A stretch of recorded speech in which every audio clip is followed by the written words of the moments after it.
Good morning friends. I hope आप सब अच्छे होंगे। आपका स्वागत है आपके अपने YouTube channel current affairs for exam में। चलिए आज दिनांक 15/7/2024 की प्रश्नावली शुरू करते हैं। निम्नलिखित में से किस स्थान पर अंतर्राष्ट्रीय खिलौना मेला शुरू होगा? मुंबई, बेंगलुरु, जयपुर, दिल्ली। इसका सही जवाब है दिल्ली। दिल्ली के प्रगति मैदान में अंतर्राष्ट्रीय खिलौना मेला शुरू होगा। अमेरिका, जर्मनी और अन्य देशों से 300 से अधिक घरेलू कंपनियों और 100 से अधिक विदेशी खरीदारों के भाग लेने की उम्मीद है। चलिए अगले प्रश्न पर आते हैं। निम्नलिखित में से किसने अब्दुल हामिद नामक पुस्तक का विमोचन किया है? श्री नरेंद्र मोदी, श्री अमित शाह, श्री मोहन भागवत, श्री राजनाथ सिंह। इसका सही जवाब है श्री मोहन भागवत। आरएसएस प्रमुख श्री मोहन भागवत ने 1965 युद्ध के नायक श्री अब्दुल हमीद पर पुस्तक का विमोचन किया है। श्री अब्दुल हमीद को मरणोपरांत भारत के सर्वोच्च वीरता पुरस्कार परमवीर चक्र से सम्मानित किया गया था। असल उत्तर की लड़ाई में पाकिस्तानी सेना के पैंटन टैंकों से लड़ते हुए अब्दुल हमीद ने अपनी जान दी थी। असल उत्तर पंजाब में स्थित है। चलिए अगले प्रश्न पर आते हैं। प्रत्येक वर्ष विश्व युवा कौशल दिवस कब मनाया जाता है? 12 जुलाई, 13 जुलाई, 14 जुलाई, 15 जुलाई। इसका सही जवाब है 15 जुलाई। विश्व युवा कौशल दिवस हर साल 15 जुलाई को मनाया जाता है। इसकी स्थापना संयुक्त राष्ट्र महासभा द्वारा की गई थी। यह दिन युवाओं को कौशल से लैस करने के महत्व को उजागर करने के लिए एक वैश्विक मंच के रूप में कार्य करता है। विश्व युवा कौशल दिवस का थीम है youth skills for piece and development. चलिए अगले प्रश्न पर आते हैं। निम्नलिखित में से किस राज्य ने हाल ही में एनटीआर भरोसा पेंशन योजना शुरू की है? तेलंगाना, कर्नाटक, आंध्र प्रदेश, तमिलनाडु। इसका सही जवाब है आंध्र प्रदेश। आंध्र प्रदेश ने हाल ही में एनटीआर भरोसा पेंशन योजना शुरू की है। इस पहल का लक्ष्य सामाजिक सुरक्षा को बढ़ाना है, जिसमें 28 शहरों में 6.531 मिलियन लाभार्थियों को 4,408 करोड़ रुपए वितरित किए गए हैं। चलिए अगले प्रश्न पर आते हैं। निम्नलिखित में से कौन सा देश 46वें यूनेस्को विश्व धरोहर समिति सत्र की मेजबानी करेगा? भारत, दक्षिण कोरिया, जापान, इंडोनेशिया। इसका सही जवाब है भारत। भारत 46वें यूनेस्को विश्व धरोहर समिति सत्र की मेजबानी करेगा।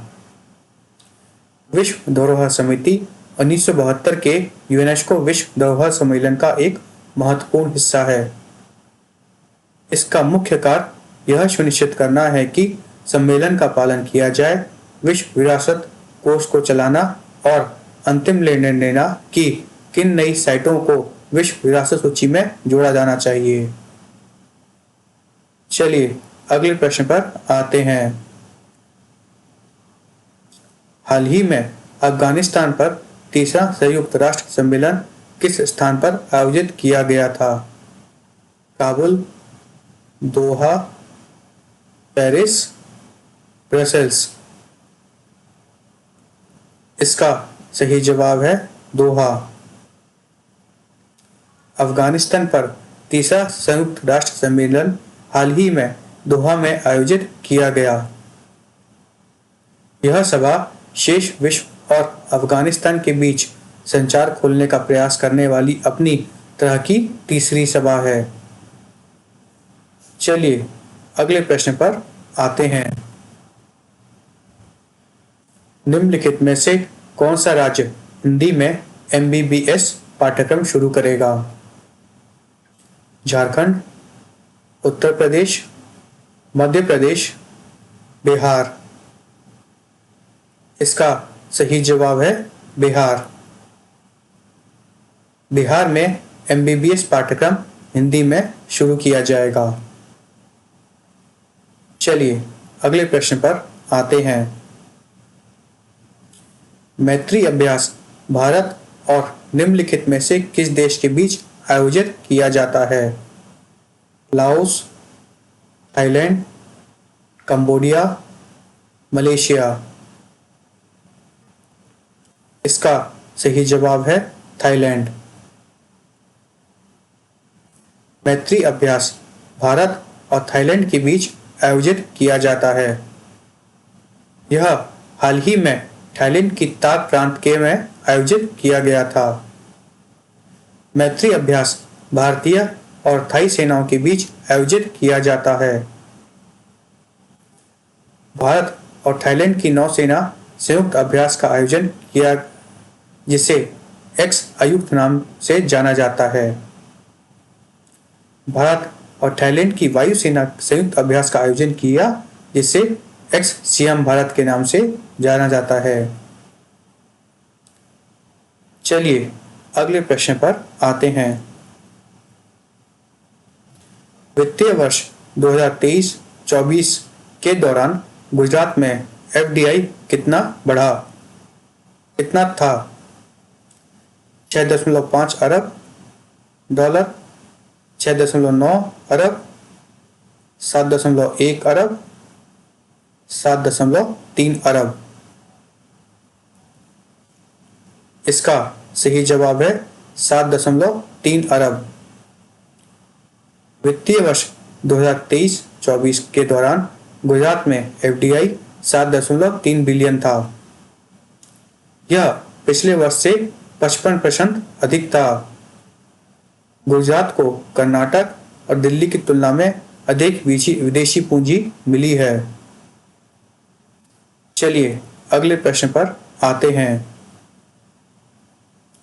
हाल ही में यूनेस्को ने कई नए बायोस्फीयर रिजर्व जोड़े हैं। वह कितने हैं? 9, 10, 11, 12।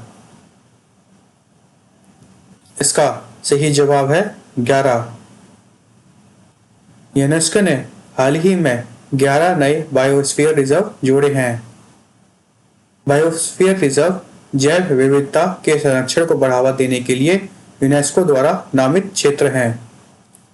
इसका प्रबंधन यूनेस्को मानव एवं जैव विविधता कार्यक्रम के तहत किया जाता है।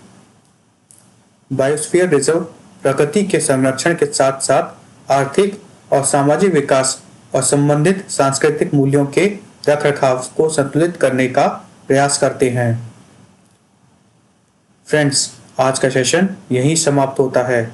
आपको हमारा सेशन कैसा लगा कमेंट कर बताइएगा तथा लाइक एवं सब्सक्राइब अवश्य कीजिएगा। धन्यवाद।